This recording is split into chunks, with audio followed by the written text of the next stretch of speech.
you have had to, like many in the private market and the public market, suddenly shift gears from growth at all costs to profits at all costs. What have you been doing to be able to prove yourself in this recent report?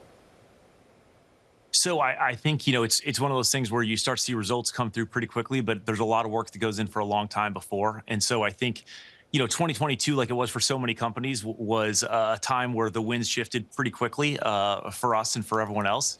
And I think the team came together. We came up with a plan that we thought really kind of made sense in that moment with the new pressures that were out there in the world. And I think the team has just executed incredibly well over the last 2 years. And we're starting to see that now. I think the results that we just reported and the results that we see coming in the future are something that we're extremely excited about.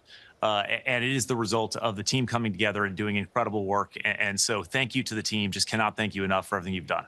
And some of the analysts, like William Blair analysts, Sharon, really talking about the steep increases in profits and the return to unit growth.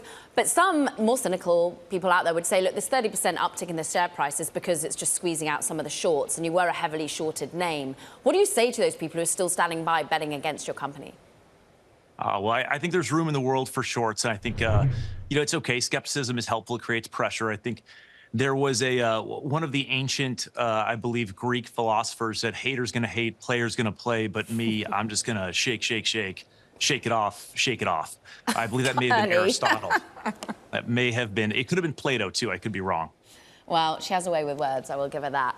I'm interested, though, Ernie, in more seriously, like the debt market. That's been a tough space, and we are, of course, as Bloomberg, focused on equity markets, but also focused on bonds in particular. How are you thinking about, well, not having to restructure once again? How are you thinking about paying down debt?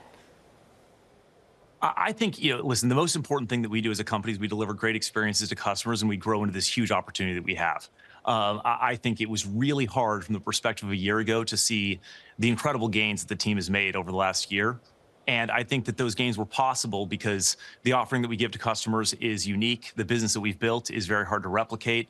And the team that we've assembled is incredible. And so I think our job now is to take advantage of those things and just keep moving forward. And I think the rest will take care of itself. You talk about that team. And I know as a business leader, it's incredibly hard to have to think about how you scale back or reduce headcount. But is that something you're having to think about into the future? Is the team where you want it? The team's in a great spot. I think, like I said, 2022 was a tough time for us, like it was for so many companies. We had to make adjustments.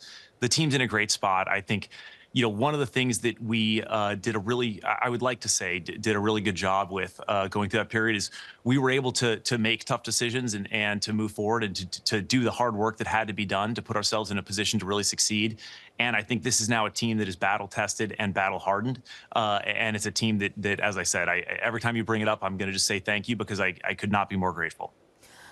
Let's look at ultimately where the consumer's at from your perspective, because you have been able to take more of a cut for each car that you're shifting, but consumers have bought a lot of second-hand vehicles. We are seeing a more competitive space. How do you outperform your competitors? So I think, this is a big mature industry, right? Every year, roughly speaking, there's about 40 million used cars that are transacted in the US. And that's because there's 270 million cars out there driving around. And as a consumer, all of us, we get tired of the car we're driving and we're interested in driving a new one.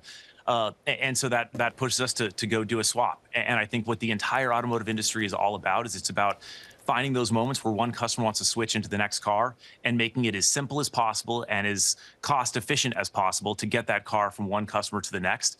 And I think that's what our whole business is designed to do. We've built an entirely new supply chain. We've built an entirely new transaction capability. It's supported by all this technology that we've built to weave it together so it's simple for a customer. And I think as long as we keep delivering that experience that gives them the best price, the best selection, the best experience, I think we're in a really good spot. We grew, from a seed of an idea in 2013 to where we are today by doing that in a market that was relatively flat.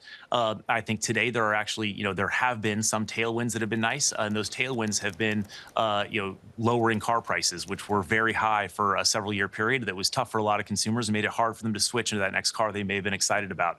So I think, overall, our goal is just to keep executing, keep delivering great experiences, and take market share. And we think secondarily the market will do its thing.